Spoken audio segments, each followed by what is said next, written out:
We have started to talk about anger. We're doing 10 episodes about anger. I kept saying this, I'm saying this again. I want to start with that statement. It's okay to get angry. But the way you respond and react, the way you're going to relate is going to be a very critical thing when you get angry, So the key verses that kept on coming in many of the verses in the book of Proverbs in the Bible, it says slow to anger, slow to anger. It doesn't say never get angry. The verse that I have for you today is Proverbs 16:32.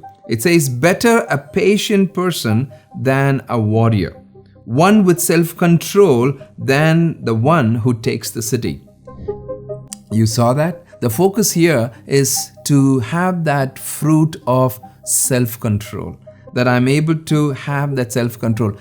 Sometimes as a teenager, sometimes as a young person, even sometimes as an adult, that self-control sometimes just goes off. Ask the Lord and say, Lord, give me that self-control. Give me that fruit of self-control that I will be able to control. I will not leak. I'm using that word very intentionally. Many of the teenagers have used that word with me, right? I leak. I keep things so well, but there are places where I leak. Anger is like that. There are times you have done so well in putting all of those barriers and boundaries and putting all of those walls, but suddenly you start leaking. Why do you start leaking?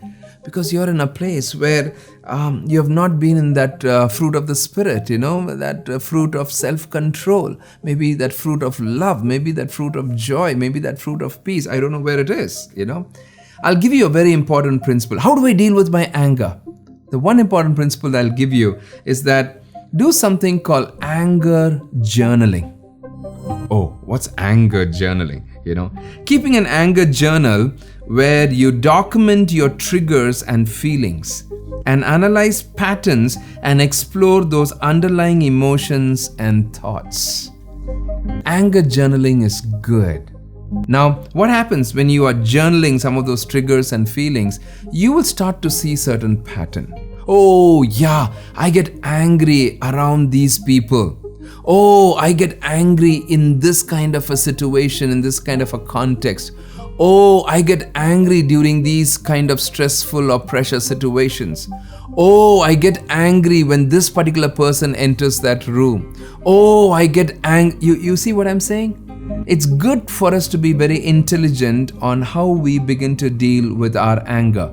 And anger journaling is very good. An anger journal is a very good way of documenting your triggers and documenting your feelings. I'm saying that again. Anger is not bad, but the way you handle things around you or relate with people around you when you get angry is going to be very crucial. It's going to be very crucial. And this anger journaling will help you immensely.